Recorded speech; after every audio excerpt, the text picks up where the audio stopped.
Es un gusto estar hoy aquí con el autor guayaquileño Miguel Donoso Pareja.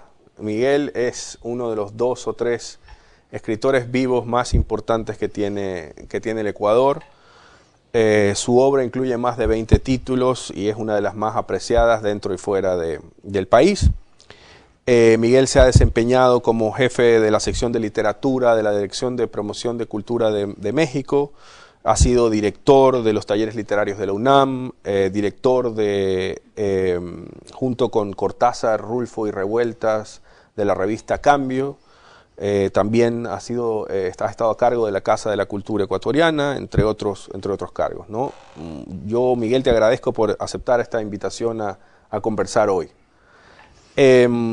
Bueno, yo quería empezar por el principio, ¿no? Por la niñez, por tu infancia en Ancón, ¿no?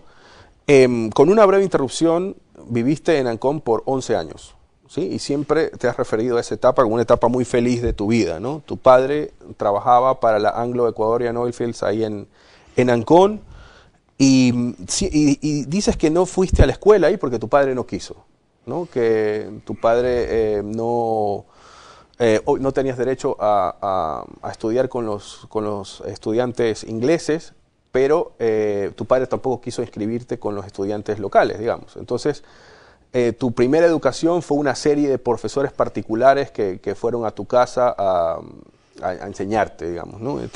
Cuéntanos un poco de esa experiencia. Bueno, yo vivía en el puerto de Ancón, en el lugar por donde salía la gasolina, el petróleo, etc. Se llamaba Puerto Rico y estaba al lado de La Libertad, esto en la península de Santa Elena.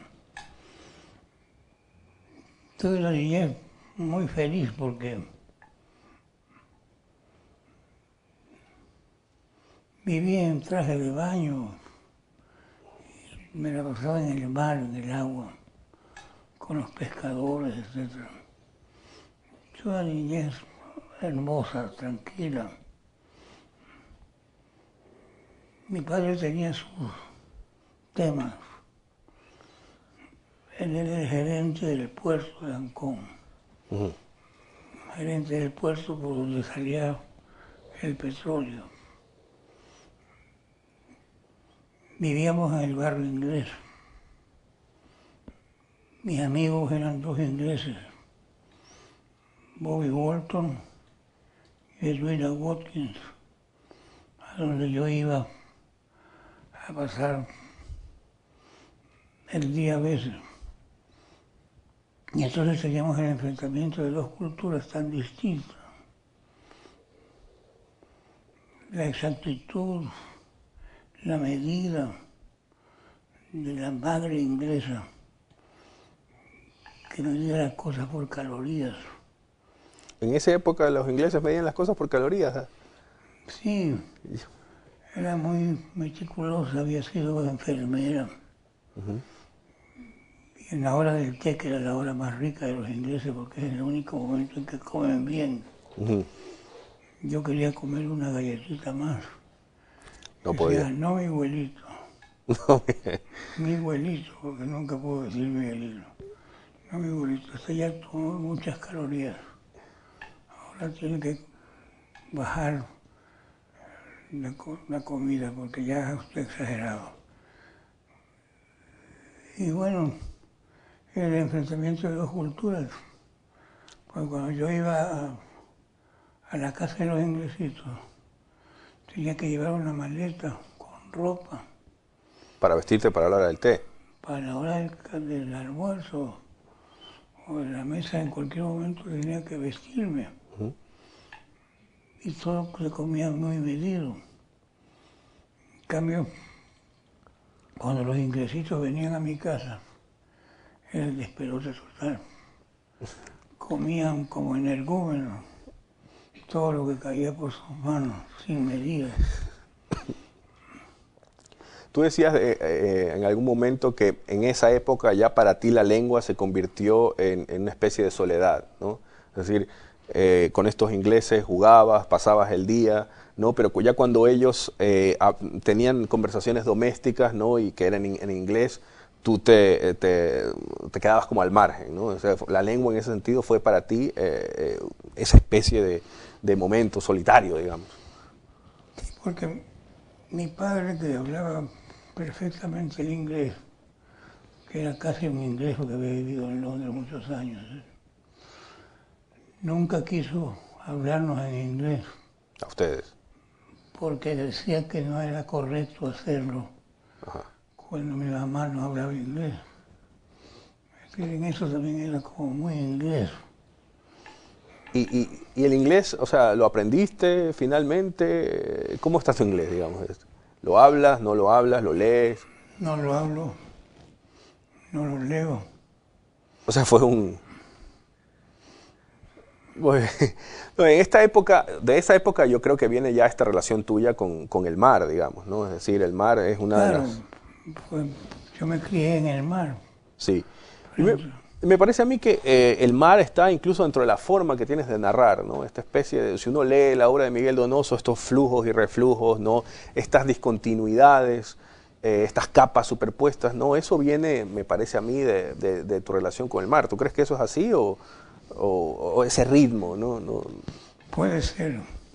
Lo es. Es factible porque yo me crié en el mar, en el agua, con los pescadores. Mi papá me permitía ser amigo de los pescadores, que saliera a pescar con ellos durante la noche, que salían a pescar y regresaban en la madrugada, en la mañana. Pero no me permitía, en cambio, mucha relación con los nacionales. Con los nacionales. ¿Y por qué crees que era eso? Yo no entiendo, era una especie de... No lo entiendo, la verdad. Él confiaba más en los pescadores que vivían abajo de la casa donde yo vivía, que en la gente del mundo normal, nacional. No, aún así no dejaba que te mezclaras, ¿no? Es una cosa extraña. No, yo viví una niñez muy bella, muy tranquila, porque vivía vestido de baño prácticamente. Claro. Y luego de tu niñez en Ancón, digamos, tú viviste muchos traslados, ¿no? De Ancón te mandaron, me parece que a Quito, luego a Guayaquil, luego has vivido en México, en España, ¿no? Has vivido en muchos lugares, ¿no? ¿Cómo te ha marcado a ti ese nomadismo, ¿no? Al que has estado expuesto, ese nomadismo constante de vivir de un lado para el otro? No lo entendía muy bien.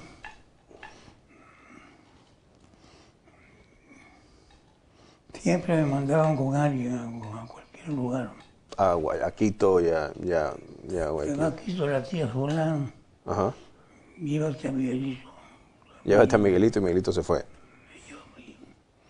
Me lo llevaba. Era una especie de sentir que se desprendían de mí con gran facilidad. Me acostumbré a eso.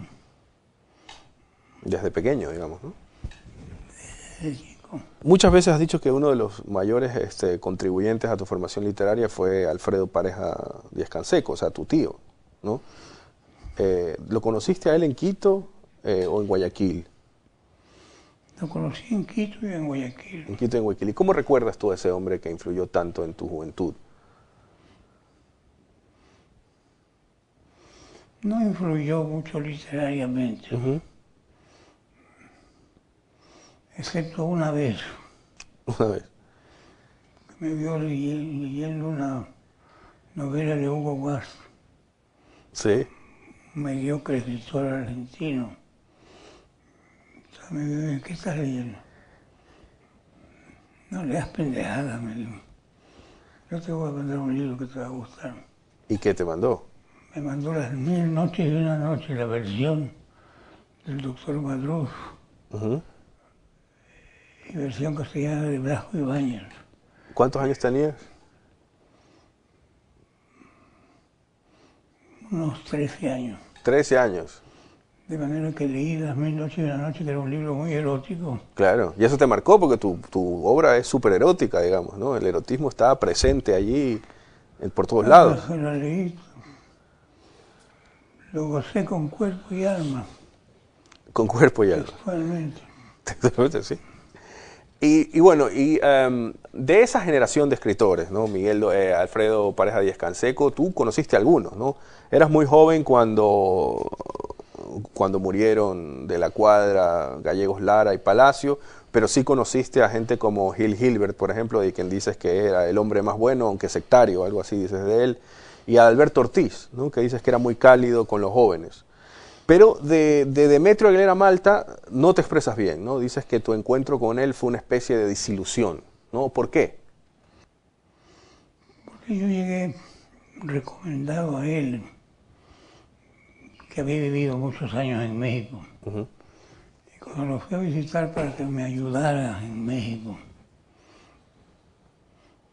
sobre todo para que yo consiguiera trabajo o algo, me mandó a comprar el periódico. Me dijo, ahí hay una lista en los anuncios clasificados que ofrecen trabajo. O sea, así de Cómprelo cortante. y esté ahí, vea si hay algo que le conviene. Eso fue todo. Y no me paró más bola. No te paramos bola. ¿Y tú le llevaste algún libro o algo? No, yo le llevé los saludos de mi tío Alfredo, de la gente que fueron sus compañeros De generación, pues. de generación. Se portó muy mal. Muy mal contigo. De esa época es Crelco y otros cuentos, ¿no? Que sería tu primer libro de narrativa, ¿no? Tiene el 62, creo. En el 62, ¿sí? ¿Cómo fue? ¿Cómo recuerdas tú la experiencia de ese primer libro? De narrativa, porque antes habías publicado La mutación del hombre, que era un libro de poemas, ¿no? Pero eso fue antes de que fueras a México, ¿no? ¿El Crelco lo escribes en México o ya tenías escritos algunos cuentos aquí en Ecuador? Ya había escrito algunos cuentos en el Ecuador. Sí. ¿Y publicaste este libro en México? No, en el Ecuador lo publiqué. Lo publicaste en Ecuador, Crelco. A mí, Crelco, una de las cosas que me llama la atención de ese libro es me parece a mí que hay una especie de voluntad por tratar de despegarte del realismo social, ¿no? Digamos. Es decir, si uno, como ya ha dicho mucha gente, si uno ve la literatura o la narrativa ecuatoriana en estas dos vertientes, ¿no? El realismo social del grupo de Guayaquil, por ejemplo, y un realismo más experimental representado por Palacio, por los primeros libros de Salvador, tú pareces desde el principio optar por este realismo más experimental, ¿no? A mí siempre me he hecho la pregunta si tú te ves a ti mismo como un continuador de la tradición de Palacio. No, yo pienso que el realismo social y el realismo más abierto, el realismo de Palacio, se produjeron simultáneamente. Claro, se produjeron simultáneamente. Y cada uno de los detentadores de la lengua en ese momento utilizó esa forma según su conveniencia, según cómo le convenía para desarrollar sus temas. Claro. Por eso el realismo social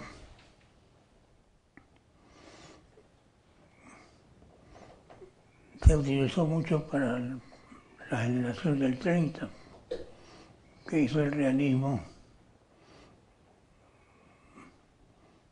social de esa década, pero que se daba simultáneamente en el Ecuador. Lo de Palacio, lo de Humberto Salvador, porque las cosas llegaban al país y eran tomadas por cada quien, no en forma orgánica, sino en forma personal. Entonces, los que querían escribir sobre la realidad social de la costa tomaron el realismo social para desarrollar eso.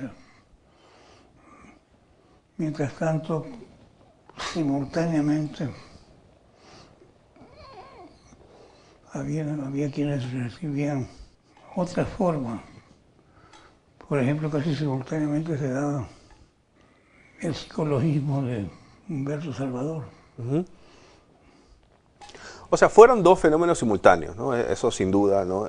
Y por eso también fueron dos fenómenos que de alguna manera hubo una disputa por ganar el campo literario, ¿no? Por eso de ahí viene esa forma casi hostil en que Gallegos Lara despacha la obra tanto de Salvador como de Palacio, ¿no?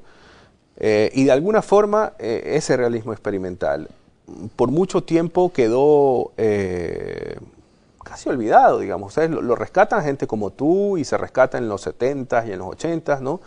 Pero hubo un momento, 40, 50, 60, donde Palacio no era un escritor tan visible como estos otros escritores. Y te hacía la pregunta porque me parece que tú decididamente apuestas por una tradición literaria, ya en tus primeros libros, que no ha sido la tradición literaria más practicada, ¿no? en el Ecuador. Si bien es cierto que las dos cosas sucedieron simultáneamente, en la práctica el realismo social fue mucho más abrazado por nuestros escritores, ¿no? Es decir, se cultivó mucho más eso que lo otro. Y tú, y Juan Andrade Heyman y Rivadeneira, gente que trata de alguna manera de recuperar, ¿no? esa tradición. Y es lo que te preguntaba. Me sorprende que ya en ese primer libro de un escritor joven se apuesta un poco por esa forma más experimental de escribir. Sin embargo, luego publicas otro libro, que es El hombre que mataba a sus hijos, que a ti no te gusta. Digamos, tú siempre te has referido a ese libro como un libro donde hay muchos cuentos que tú llamas panfletarios, digamos, ¿no? ¿Tú crees que en ese libro pagaste de alguna forma tributo a eso que Leonardo Valencia llama el síndrome de Falcón? Es decir, esa carga que los escritores ecuatorianos parecen llevar sobre sus hombros, que es la carga del realismo social. O sea, ¿sentiste la necesidad de cultivar una forma de escritura que nunca volviste a cultivar ni que habías cultivado hasta ese momento, ¿no? ¿Ves esto así o no? Hasta cierto punto sí. Porque además es una forma literaria narrativa que no insistí en ella. Claro, es casi una cosa única, ¿no? En tu obra. Quedó cortado. Sí, en cierto modo sí. En cierto modo sí. ¿Hay un modo que no? O sea, ¿ves esa... O sea, ¿coincidirías con Valencia en esto, en este punto? No. ¿Cómo es exactamente el síndrome de Falcón? Con el síndrome de Falcón como teoría, digamos, ¿no? ¿Por qué? ¿Qué es lo que no, en qué no coincidirías? ¿Qué quiere decir Valencia con eso? Bueno, lo que quiere decir es que hay, que ha habido, o los escritores ecuatorianos han sentido la necesidad, ¿no? de escribir bajo la influencia del realismo social. Es decir, que la literatura experimental, la literatura que fugaba con la estructura literaria, ¿no? ha sido una literatura poco cultivada en el país. A mí me parece que tu caso es una de las rupturas más radicales que hay con el realismo social, ¿no? Y sería una excepción hasta cierto punto, salvo este libro, sería una excepción a ese planteamiento de Valencia, ¿no?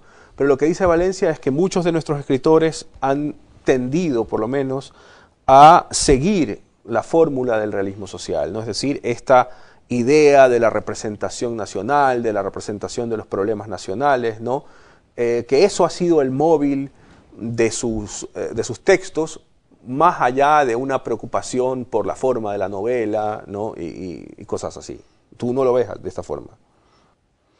No, yo creo que las cosas se recibieron en forma personal. Por ejemplo, Humberto Salvador lo recibe desde el punto de vista del psicologismo. Sí, pero en el caso específico de Salvador, digamos, es un escritor que empieza de una forma muy experimental. Digamos, La ciudad de perdida, una novela, es o está en sintonía con las vanguardias europeas de esos años, digamos, ¿no? Luego, Gallegos Lara lo acusa de pirandelismo, ¿no? Lo acusa de escribir como Pirandello, y Salvador vuelca su obra a un realismo social tal vez más duro que el de los propios escritores de la generación del 30, ¿no? El caso de Salvador es un caso paradigmático del problema que plantea Valencia. Da una vuelta atrás. Exacto, ¿no? Es decir, Humberto Salvador, no, él está, efectivamente, comienza o arranca su carrera literaria con estas obras experimentales, con estas preocupaciones, con esta, ¿no? Diría yo, probablemente sea el narrador más cercano a Palacio de esos años, ¿no? Y termina con trabajadores. Y termina con camarada, trabajadores, esos son los títulos que termina. Entonces, más bien en Salvador, uno ve básicamente ese giro, ¿no? Es un giro que podríamos decir se da en un primer momento en tu obra, ¿no? Pasas de Crelco al hombre que mataba a sus hijos, pero tú luego dejas de cultivar eso y decides optar, me parece a mí abiertamente, por esa literatura mucho más experimental, que además estaba más en sintonía con lo que se escribía en América Latina en esa época, ¿no? Es decir, cuando ya el realismo social parece algo bastante superado y los escritores se lanzan en estas experimentaciones más formales, ¿no? Desde el boom con Rayuela o Vargas Llosa con Conversación en la Catedral, todos son juegos, ¿no? Estructurales, ¿no? De la novela, ¿no? Y en el caso de la literatura ecuatoriana, pues tardaría un poco, ¿no? en realizar esa separación. Pero me parece a mí, insisto, en que tu obra es básicamente una ruptura con una tradición del realismo social. Tu obra es una excepción porque desde Henry Black, ¿no? O bueno, desde Crelco, pero sobre todo desde Henry Black, Día tras Día, Nunca más el mar, son obras complejas, ¿no? Son obras alejadas de cierta manera de estos intereses y que se dan, a mí me parece curiosamente y paradójicamente, en un autor como tú, que ha saludado siempre al realismo social como uno de los momentos más altos de la literatura ecuatoriana del siglo XX, ¿no? Entonces, hay esa paradoja, ¿no? Es decir, un escritor que por un lado publica Los Grandes de la década del 30, que es, en mi opinión, todavía el estudio más importante que se ha hecho sobre el realismo social, ¿sí? Ese mismo escritor escribe de una forma completamente diferente, ¿no? Y apuesta por esta tradición que Cueva va a llamar una tradición mítica, ¿no? Porque en Ecuador no solamente hubo esa disputa en la década del 30, ¿no? Esa disputa entre los dos bandos, digamos, ¿no? Sino que es una disputa que también fue posterior, ¿no? Es decir, gente como Cueva saludaba a Icaza y decía que Palacio era un escritor mediocre, ¿no? ¿Tú qué piensas de eso? Esa fue una estupidez de Cueva. Esa fue una estupidez de Cueva. Porque dominó en su criterio el criterio sociológico. Claro. ¿No? Más que literario. Entonces, en esos términos, él consideraba que Jorge Icaza era mucho más importante que Palacio, por ejemplo. Claro. Lo cual, lo repetiré, me parece una estupidez. Y creo que hoy por hoy es digamos, está bastante aceptado eso que dices, ¿no? Es decir, de alguna forma Palacio ha sido reivindicado y es hoy, digamos, probablemente el escritor tenido como más interesante de esa época, tanto dentro como fuera del Ecuador, ¿no?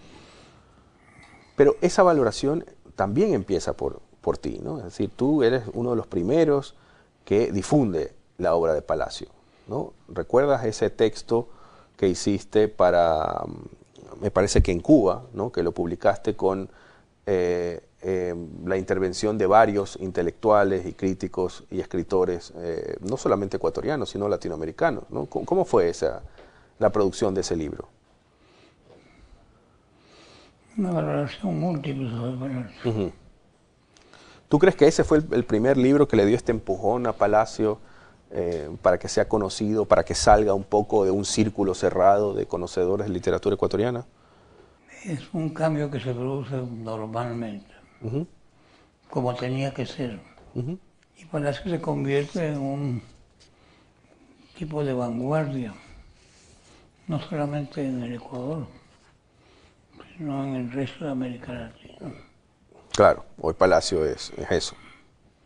Es decir, Palacio es un pionero, tanto en el Ecuador como en el resto de América Latina. ¿Cuál tú crees que fue uno de los aportes, o de los mayores aportes de Palacio hacia, digamos, la narrativa tanto ecuatoriana como latinoamericana, ¿no? Es decir, ¿dónde ves tú la diferencia que marca Palacio? En desprenderse del realismo social, para entrar en un realismo más abierto, Uh-huh. más abarcador. Tus primeros libros, ¿no? Hablemos, por ejemplo, de Henry Black, ¿no? En el 63, la dictadura derroca a Carlos Julio Arosemena y tú tienes que ir exiliado a México, ¿no? Pero antes pasas un año en la cárcel, ¿no? En el cuartel Modelo de Guayaquil, y ahí conoces a otra gente que estaba ahí, Coquín Alvarado, Alfonso Quijano, y también a un tal Hernán Caicedo Torres, ¿no? Que había sido acusado de ser falsificador de pasaportes, de ser agente del comunismo internacional, es decir, un personaje verdaderamente literario que tú tratas de evocar tiempo después en esta novela, ¿no? Que es una novela complicada, digamos. En algún momento de esa novela tú dices que la única posición admisible del escritor es romper los cánones, romper el canon, ¿no? Y me parece a mí que en esa novela definitivamente hay una ruptura, ¿no? Con una forma de narrar que se daba en nuestro país, ¿no? Henry Black representa en ese sentido un cambio, ¿no? Sin embargo, ¿no? Tú te quejas en algún momento de haber, dices tú, de haber desaprovechado el personaje de Henry Black en aras de un experimentalismo que se cultivaba mucho en el continente en esa época. Y también te quejas de una novela como Día tras Día. Dices que no volverías a someter a ningún lector a una especie de experimentación parecida. Y luego también creo que dices algo de Nunca más el mar, ¿no? O dices que es una literatura masoquista. ¿Tú crees que en algún momento abusaste del experimentalismo que se cultivaba en el continente? O sea, o tu literatura abusó, insististe mucho en ese camino. Me acuerdo que en México cuando presenté Día tras Día el editorial Morsis, Uh-huh. se demoraban en publicar el libro. Entonces yo hablé a alguien del editorial y le dije, ¿por qué? No, si no lo vamos a editar. ¿Por qué? Porque de todas maneras no se va a vender. Claro, no. Muy experimental, digamos. Entonces, ¿para qué lo editan? Me dijo, porque los editores necesitamos también ese tipo de literatura.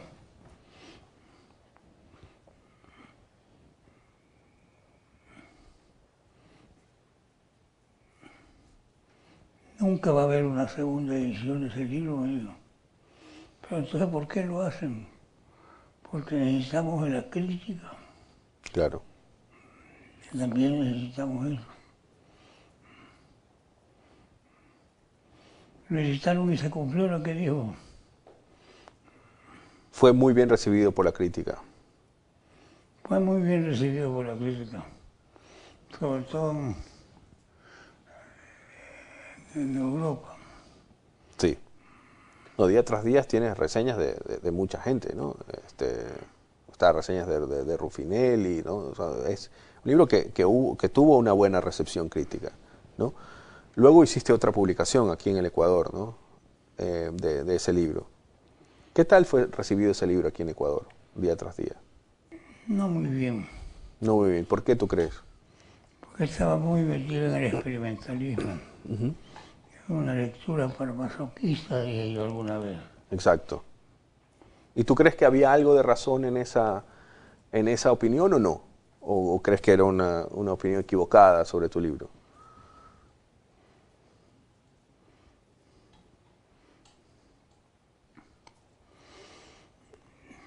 Mira, yo viéndolo bien, creo que era una opinión correcta. Tanto que día tras día estaba planteada en esos términos. En cambio, Nunca más hermano. Era la novela del regreso. No, del regreso. En ese sentido, te quería preguntar también, tú mencionas a Clarice Lispector, ¿no? Y uno, leyéndote, se da cuenta que has sido un lector voraz, ¿no? Y que tus influencias literarias vienen de muchos lados, ¿no? ¿Quiénes a la distancia, ¿no? Hoy, ya cuando en América Latina han pasado más de 40 años del boom, ¿no? El realismo social antes de ellos, ¿no? Las vanguardias, ¿no? El post-boom. ¿Quiénes crees o con qué escritores o con qué tipo de tradición literaria latinoamericana te sientes más afín, ¿no? Te sientes más identificado? Porque por ahí decían que el boom, que tuvo escritores extraordinarios, ha tenido muy pocos continuadores, ¿no? Es decir,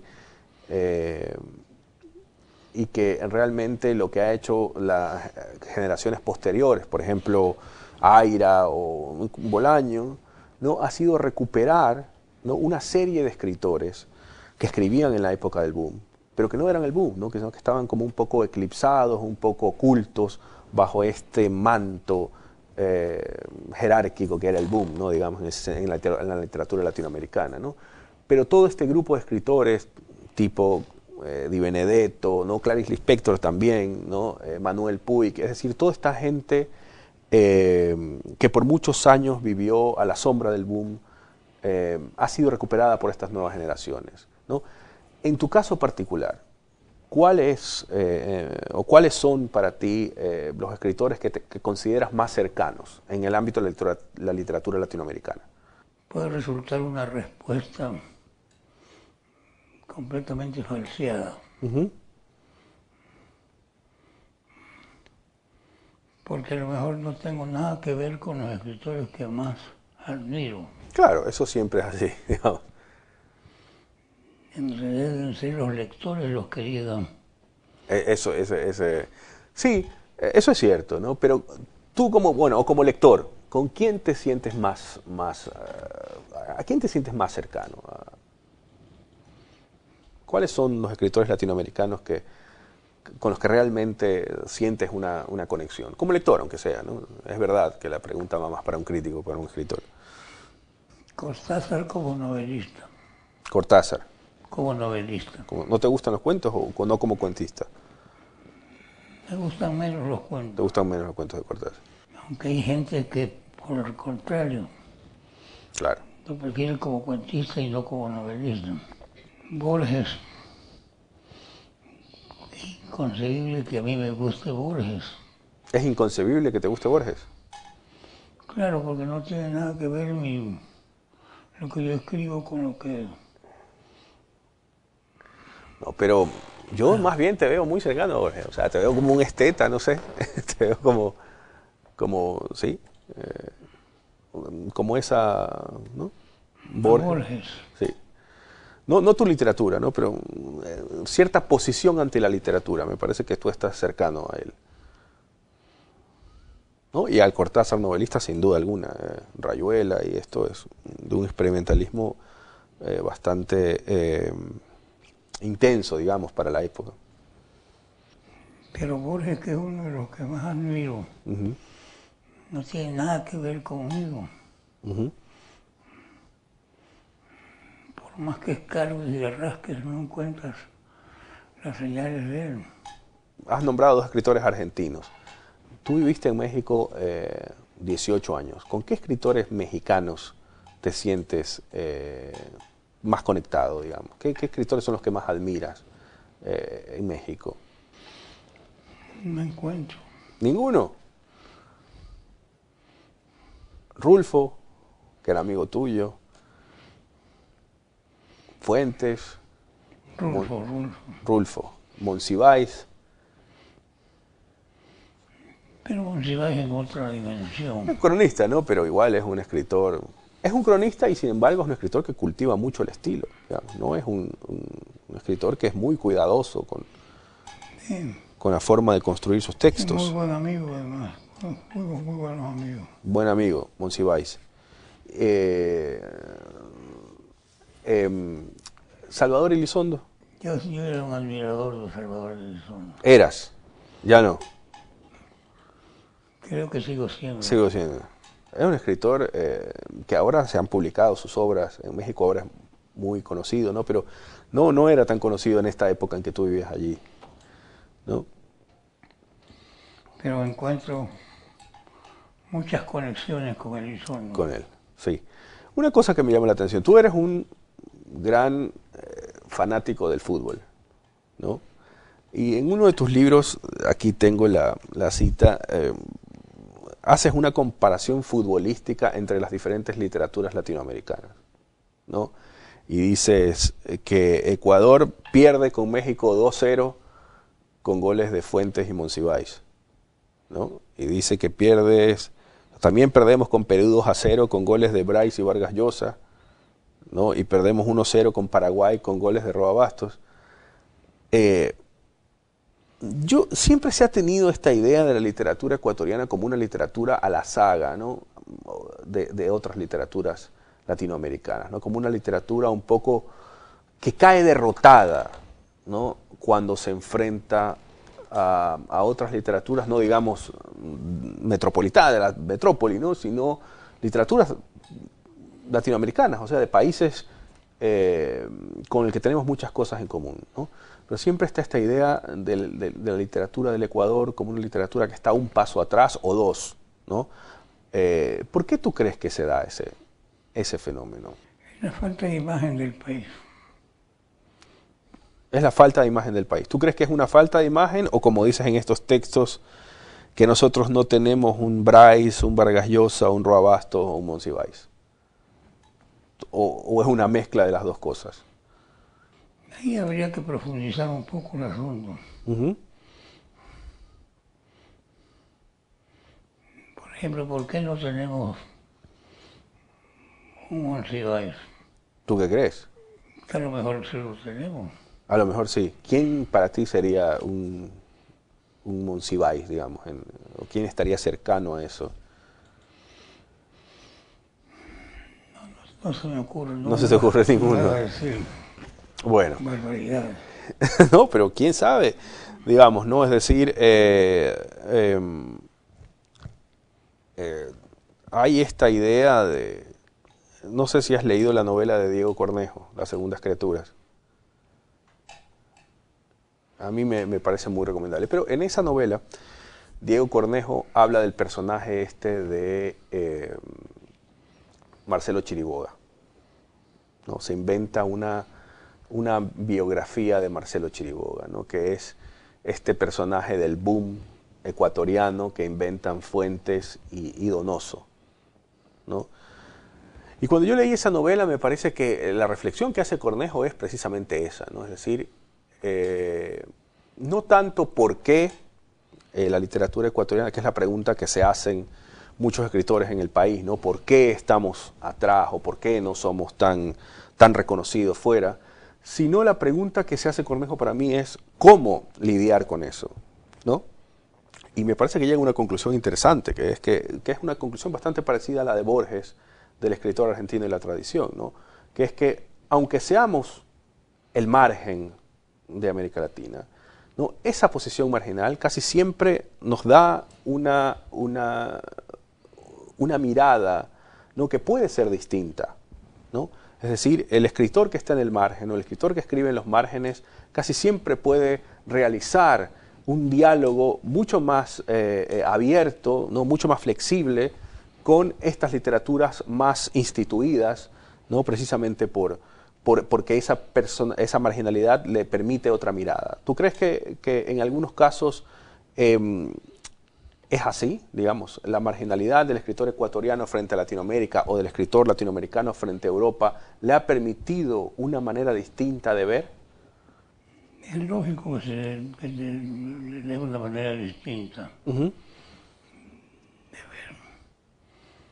porque lo que es una visión en Europa puede terminar completamente cambiada en nuestro medio.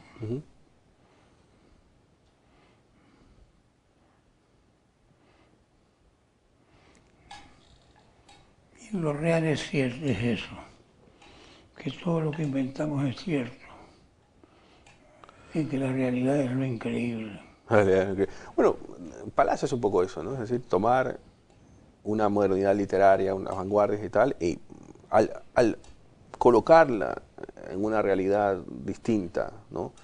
Produce otro efecto, ¿no? Que no es sencillamente como acusaba Gallegos Lara Palacio, una copia, ¿no? Sino que es una copia que se transforma en otra cosa, ¿no?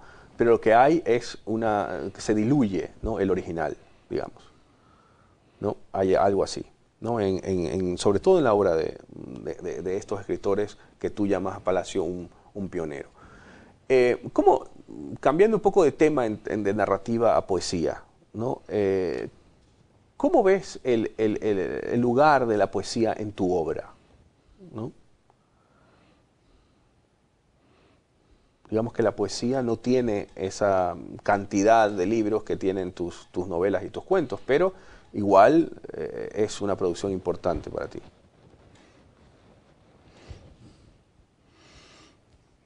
La veo como un atrevimiento. ¿Por qué? Creo que no tuve condiciones para la poesía.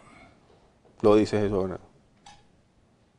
Y de tus libros de poesía, ¿cuál es el que recuerdas con mayor cariño?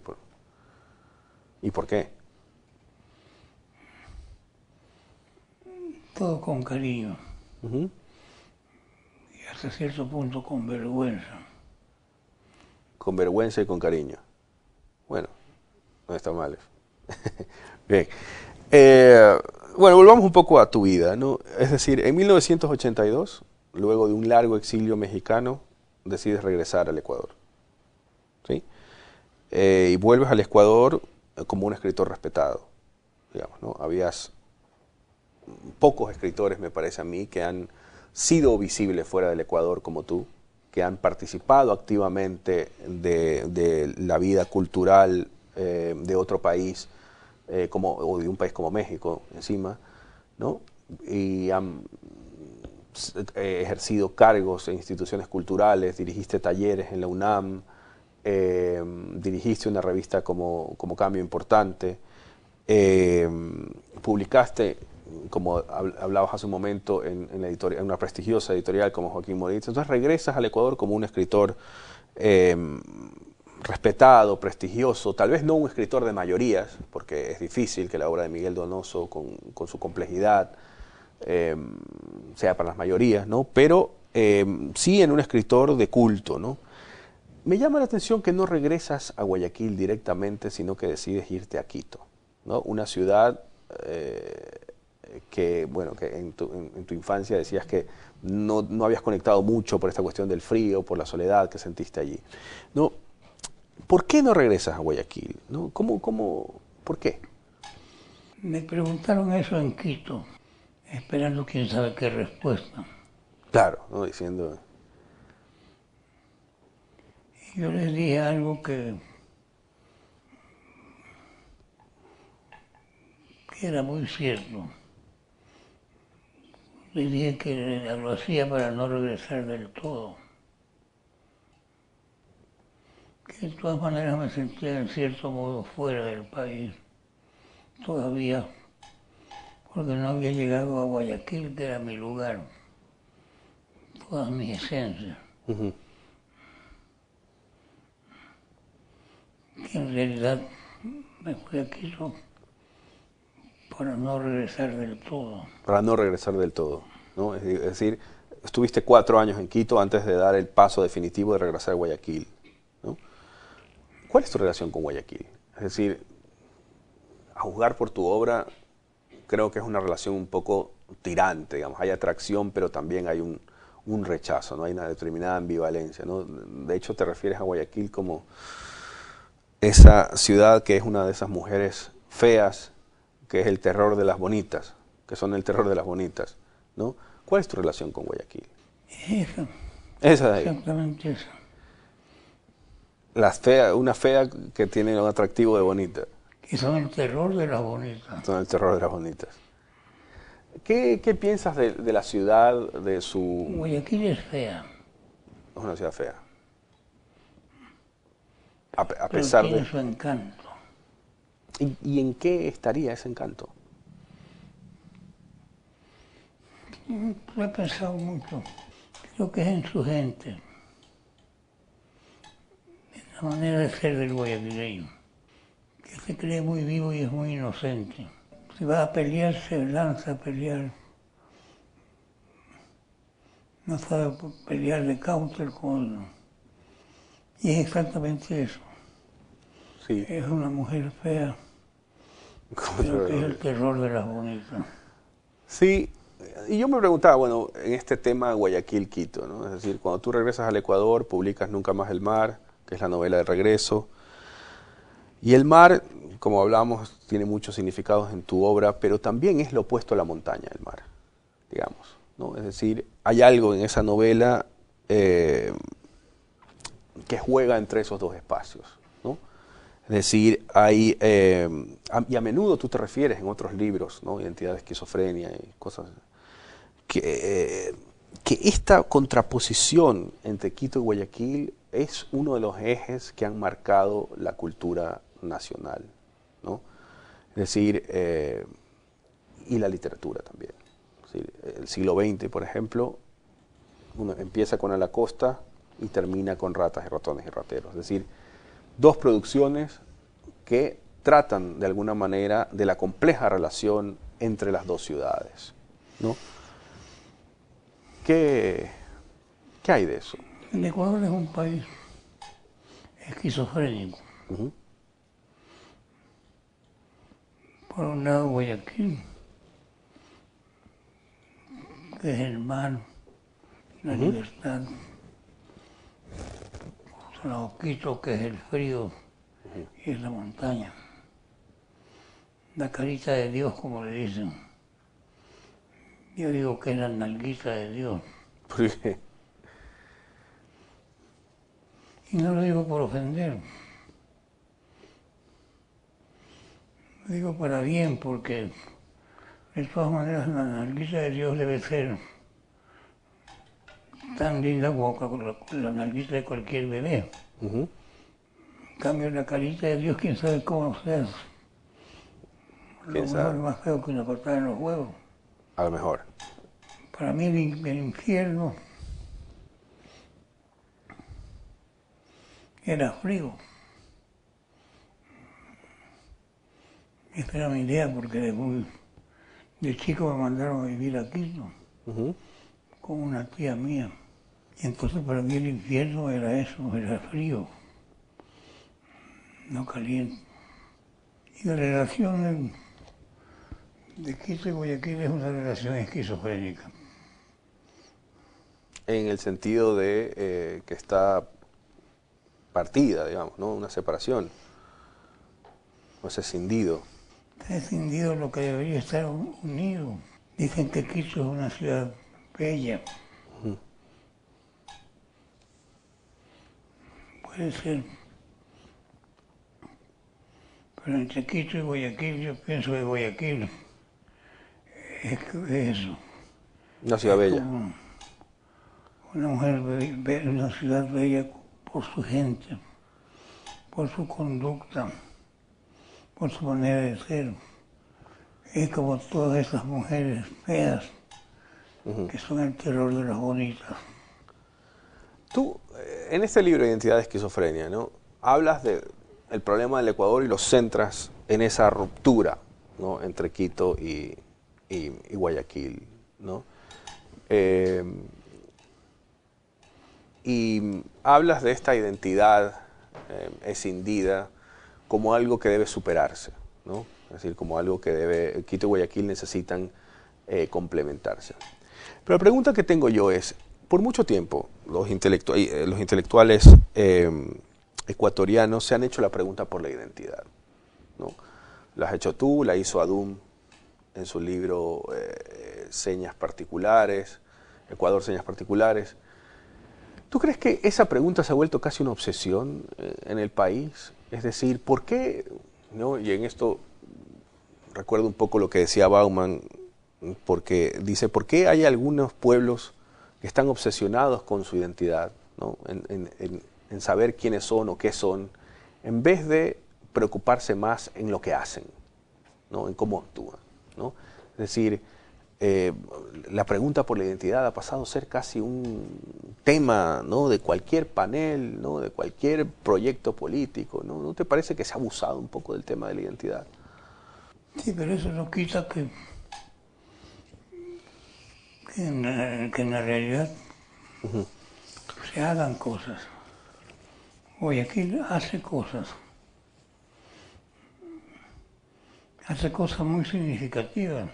Guayaquil, estos valores, ¿no?, que sin duda alguna yo creo que la gente de Guayaquil los tiene, ¿no?, pero de esa imagen de Guayaquil liberal, ¿no?, del Guayaquil con el puerto conectado, ¿no?, al mundo y tal, me parece a mí que en este siglo XXI, en los últimos años, ¿no?, Guayaquil ha dejado de ser esa ciudad liberal y abierta, ¿no?, y se ha convertido en una ciudad más conservadora que Quito, ¿no?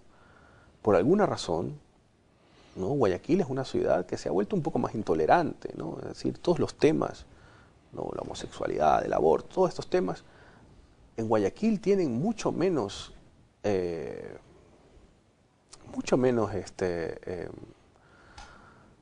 acogida que en Quito, ¿no? Quito hay más apertura, ¿no?, a estas cosas, ¿no? Guayaquil, esta idea de Guayaquil liberal, ¿no?, que es la idea de Luisa Martínez, ¿no?, se ha transformado en una especie de Quito liberal. ¿Piensas que hay algo de eso o no? Se supone que Quito es más abierto. Ahora, ¿no? Ahora me parece que es un poco así.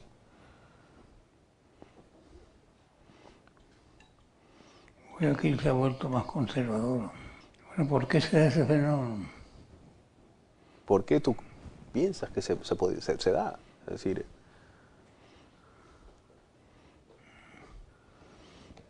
No me atrevo a pensar. no sé, ¿eres optimista con respecto al futuro del Ecuador o tienes algún pesimismo? ¿Ves que vamos a poder sobrellevar los problemas que seguimos teniendo? ¿O ves que todo está más difícil que en la época, en los 70 o en los 80, donde te planteabas estos mismos temas? Es una pregunta muy difícil de contestar. Muy bien, Miguel. La verdad es que ha sido para mí un gusto poder hablar contigo esta mañana. Yo hubiera querido hablar cosas más interesantes, pero no tenía nada más interesante que decir. No, para mí ha sido súper interesante la conversación contigo y siempre es un placer estar frente a ti porque sin duda alguna eres uno de los escritores más importantes del Ecuador.